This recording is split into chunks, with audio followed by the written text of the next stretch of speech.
Babar Azam's half-century gave Pakistan momentum on day 2 of the second test in Sylhet.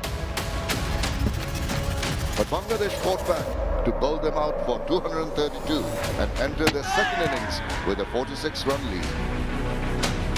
Soon, Tanzit Tamim fell cheaply to Khurram Shahzad, but Mahmud Al-Hasan Joy steadied the innings with a composed victory.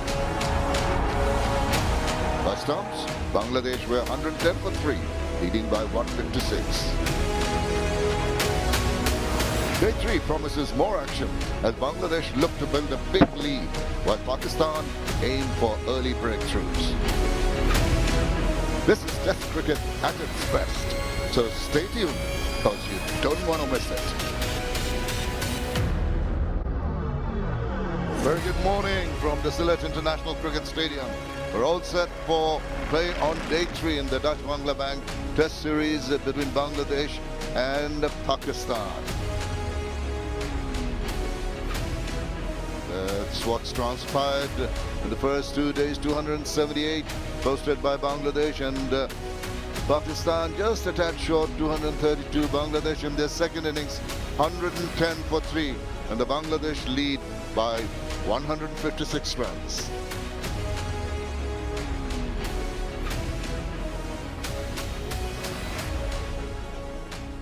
Hello, and welcome. And we're all set for day 3, as I said, alongside me, Sekandar Bakt. It's going to be a very, very interesting day. It's called Moving Day, so a lot to look forward to today. Good morning, Shamim sir. How are you? All good, thank you. Definitely it's going to be a moving day. Now, there are two things expected. One, Bangladesh bats the whole day, which is quite possible. You've got Shanto, Mushfiq, Litton Das available to them. Or the other part could be that Pakistan looks to get a few more wickets in this first session on day 3 and try to get them out of the way as soon as possible. Already 156 lead. They would like the score to be within their control. So many days left in the test match that time is not a problem. Pakistan could do better, but they kept on losing wickets. We talked about Babar Azam's innings, but the regular fall of wickets really pegged them back right through the innings. Yeah, 4 wickets per session yesterday. And Pakistan, of course, were dented very early by Taskin when they lost both their openers, and that's when the pressure started. And not so long after that, they lost their captain. Shan was looking good while he was batting out there with Babar Azam, but then a soft dismissal at short cover, and that put more pressure on. We saw flashes of brilliance. I mean, Saud, again, self-inflicting, trying to sweep something which was not there. Miraz getting wickets, and then there was a partnership, but then again, you see that Babar Azam's wicket at that juncture was again pressure back on Pakistan. And this kept happening session by session. Pakistan losing 4 in the first session, 4 in the second session, and then 4 in the final. Yes, indeed, and that trend continued even later in the day when more wickets fell. The bowlers had their say, and they were in control. The batters found it difficult on occasions, but some batters put up their hands, and as we look at that very good take from Nahid Rana, there's some good work in the outfield too for Bangladesh, and giving that support that was needed for the bowlers in ensuring that there was a regular fall of wickets. Yeah, you talk about regular fall of wickets. I mean, just if you were to take a rough number, 165 overs in 2 days, and they've lost 23 wickets. So 7 wickets, well, 1 wicket every 7 overs. So that's a lot of wickets there. And only one man stands out in this test match, Litton Das, 126. Otherwise, it's been bowlers say throughout. Yes, Litton stood out, but also putting his effort in the second innings after failing in the first innings was Mahmud Al-Hasan Joy. It was a joy watching him because it was tough going, and he really battened down and built up a partnership and made that scoring look reasonably easy in getting to his 52, and it was quite impressive innings. I think pressure on Pakistan once again when they started off at 6 runs and over. Again, that new ball was thrown out of the way. His way of batting, getting those boundaries 7 to his name, I mean, he really took charge. Well, he did it with the bat. Short while earlier, he was talking to Shamwana Ghosh. Joy, a good start with the bat yesterday. It seemed to me as if you came out with a different approach. What was the thought behind it?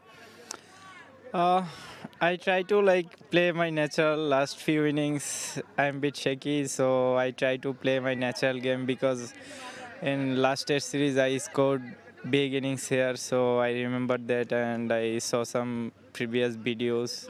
So that time I was a bit aggressive, so I tried to execute last innings here. And in the process, you hit 10 boundaries and not shy of playing your strokes. How's the surface playing out? Is the bounce more trustworthy now? I feel that yesterday is pretty good because sun is came out, so I feel that it's coming too nicely in my bat. So I try to execute those shots.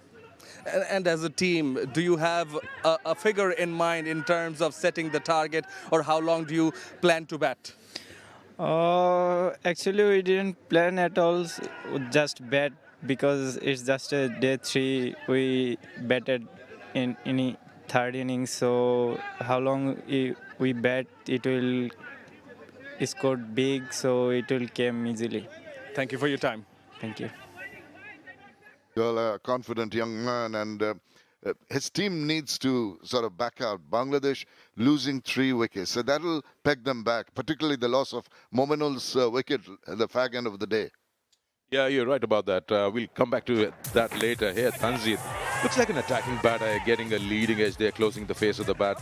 That's where inroads were made when they had a brisk start.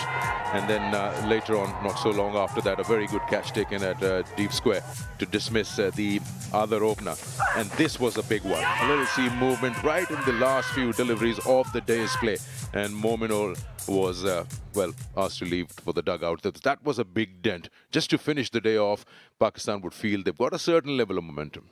They have indeed, and you know, Mohammad Abbas and Khurram Shahzad really gave Pakistan that bit of an advantage on the end of day 2, and they'll be looking forward with the overcast conditions to come back and try and get early wickets. And Mohammad Abbas, always good to talk to him. Shaman and I also caught up with him a short while earlier. Abbas, you're having a great series so far, but there are brief moments when the opposition is on top, like Joy was hitting those boundaries, and there was this brief period. And then you made a comeback and found your mojo back. How do you do that? What's your process? Yes, this is a part of Test cricket. You know, the cricket is going session-based session. Sometime you are up, sometime batting side is up. So we need to do. Today is a new day. We had a chat to each other as a bowler, as a team. We will try to get wickets as soon as possible. We will bat as soon as possible, and we will chase the target. Speaking of that, what is a number that your team would like to chase and that does limit the opposition to in this innings? Any number of runs we will go for the chase, because of we need to chase it for the win the game, and 1-1. We will try to just a 1-1 series finish. In that number, so we don't have anything else, so that's why we'll try to get wickets as soon as possible, and then we will try to chase. All right, go well today. Well, he seems to be quite focused in what he's doing, a workhorse for sure, Sekunda. And they'll depend on him, and also support from Khurram Shahzad, and also maybe Sajid Khan later on as the wickets start taking turn.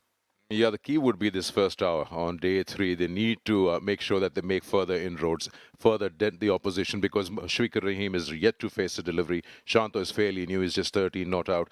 This is the time where Pakistan can get a wicket or two in the first part of this day's play, then they're in business. If they allow them to settle down, then, of course, things will get a little more difficult. Well, we'll have to wait and see what the pitch holds for us, because a short while earlier, Atar Ali Khan was down there, and these are his impressions. Gloomy conditions here once again, but Bangladesh is in the driving seat with a lead of 156 and 7 wickets in hand. If you look at what has happened in the past 2 days, 10 wickets in day 1, 13 wickets on day 2, which suggests that there are patches where Bangladesh or even the Pakistan bowlers have bowled, they've picked up wickets. It looks quite similar. It's not an easy pitch to bat on, even though we've got one player picking up a very good 100, Liton Kumar Das. But it's a kind of wicket where, as a batter, you're never in. So you got to be extra watchful, extra careful. If you've done that, then runs to be scored. But pressure on Pakistan because they would need to bowl them out cheaply. Otherwise, it's going to be very difficult to save this test match. Well, a lot of cricket to come, 3 days of cricket. And so many things have happened, Sikandar, in the last 2 days. You think we've been here for days. Yeah, I know. I mean, it seems like forever. 23 wickets have fallen. Things have been moving along. I mean, by no means this has been a boring test match. No, this has been something or the other. And the tilt of control of the match has been shifting from one team to another. But I think the only one thing that stands out, like Athar said, it's not an easy pitch for the batters to just come in and start off. 126 from Liton Das. That's what stands out and it's made this test match look the way it is right now. Well, the Pakistanis and the Bangladeshis in the middle, they'll be warming up and they'll be raring to go. As we keep on saying, it's moving day. And some team is going to take the advantage. And I think it's going to happen in the first session. Whoever takes the ascendancy, the advantage, they're going to be dictating terms for the rest of the day. And it's going to be quite an intriguing days of cricket, that's for sure. And we're all looking forward to day 3 here in the second test match at the lovely Sylhet International Cricket Stadium. Well, we're almost set to go here. The players will be coming in soon and we'll get live action very, very soon. Thanks for your thoughts, Sikandar.